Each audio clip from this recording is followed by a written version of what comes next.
ನಮಸ್ಕಾರ ವೀಕ್ಷಕರೇ, ಇವತ್ತಿನ ವಿಡಿಯೋದಲ್ಲಿ ಅತ್ಯಂತ ರುಚಿಕರವಾದ ಮತ್ತು ಸುಲಭವಾಗಿ ಮಾಡುವಂಥ ಅವಲಕ್ಕಿ ಮೊಸರು ದೋಸೆ ಮಾಡುವುದು ಹೇಗೆ ಅನ್ನೋ ಬಗ್ಗೆ ತಿಳಿಸ್ತಾ ಇದ್ದೀನಿ. ಈ ವಿಡಿಯೋವನ್ನು ಸಂಪೂರ್ಣವಾಗಿ ನೋಡಿ, ನಮ್ಮ ಚಾನಲ್ ಫಾಲೋ ಮಾಡಿ, ಲೈಕ್ ಮಾಡಿ ಮತ್ತು ಶೇರ್ ಮಾಡಿ. ನೋಡಿ ವೀಕ್ಷಕರೇ, 1 ಲೋಟ ಕುಚ್ಚಲಕ್ಕಿ ಮತ್ತು 1 ಲೋಟ ದೋಸೆ ಅಕ್ಕಿಯನ್ನು ರಾತ್ರಿ ಚೆನ್ನಾಗಿ ತೊಳೆದು ನೆನೆಸಿ ಇಟ್ಟಿದ್ದೀವಿ. ಇಡೀ ಒಂದು ರಾತ್ರಿ ನೆನೆಸಿ ಈಗ ಬೆಳಿಗ್ಗೆ ಮತ್ತೆ ಅದನ್ನು ಒಂದು ಸಲ ತೊಳೆದು ಇಲ್ಲಿ ಇಟ್ಕೊಂಡಿದ್ದೀನಿ. ಇಲ್ಲಿ 1 ಲೋಟ ಅವಲಕ್ಕಿ, ಗಟ್ಟಿ ಅವಲಕ್ಕಿಯನ್ನು ಬೆಳಿಗ್ಗೆ ನೆನೆಸಿ ಅದನ್ನು 1 ಗಂಟೆ ನೆನೆಸಿ ತೊಳೆದು ಇಟ್ಕೊಂಡಿದ್ದೀನಿ. ಇಲ್ಲಿ 1 ಕಪ್ ತೆಂಗಿನ ತುರಿ ಇಟ್ಕೊಂಡಿದ್ದೀನಿ, 1 ಕಪ್ ಮೊಸರು ಇಟ್ಕೊಂಡಿದ್ದೀನಿ. ಮಾಡೋ ವಿಧಾನ ಹೇಗೆ ಅಂತ ಹೇಳ್ತಾ ಇದ್ದೀನಿ. ಮೊದಲಿಗೆ ಹಿಟ್ಟು ಸಿದ್ಧಪಡಿಸ್ಕೋಬೇಕು. ಈ ಮಿಕ್ಸಿ ಜಾರಿಗೆ ಈ ಕುಚ್ಚಲಕ್ಕಿ, ನೆನೆಸಿಟ್ಟ ಕುಚ್ಚಲಕ್ಕಿ ಮತ್ತು ದೋಸೆ ಅಕ್ಕಿಯನ್ನು ಹಾಕ್ಕೊಳ್ತಾ ಇದ್ದೀನಿ. ಇದನ್ನು ಸ್ವಲ್ಪ ತರಿಯಾಗಿ 1-2 ರೌಂಡ್ ಮಿಕ್ಸಿ ಮಾಡ್ಕೋಬೇಕು. ನೋಡಿ, ಅಕ್ಕಿ ಈಗ ನೋಡಿ ತರಿಯಾಗಿ ನಾವು ಮಿಕ್ಸಿ ಮಾಡ್ಕೊಂಡಿದ್ದೀವಿ.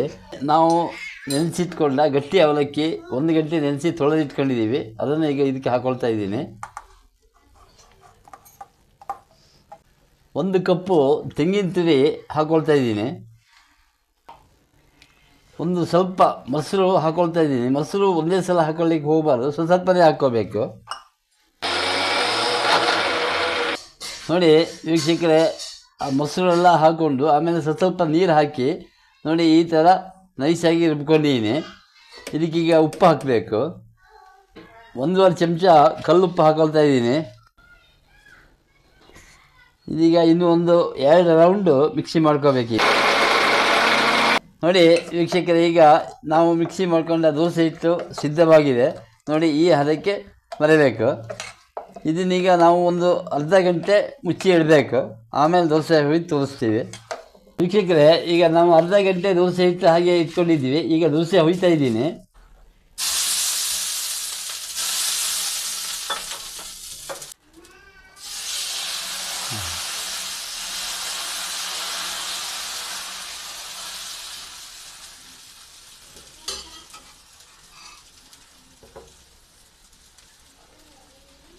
ನೋಡಿ ವೀಕ್ಷಕರೇ, ಈ ದೋಸೆ ಮಾಡಲಿಕ್ಕೆ ಅತ್ಯಂತ ಸುಲಭವಾಗಿ ನಾವು ಮಾಡ್ಬೋದು.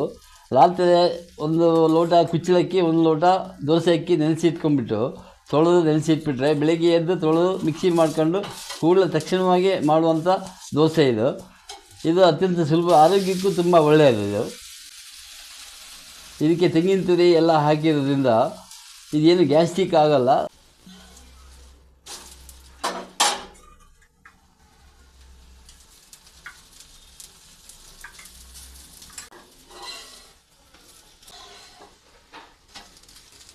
ನೋಡಿ ವೀಕ್ಷಕರೇ, ಅತ್ಯಂತ ರುಚಿಕರವಾದ ಮೊಸರು ಅವಲಕ್ಕಿ ದೋಸೆ ಸಿದ್ಧವಾಗಿದೆ.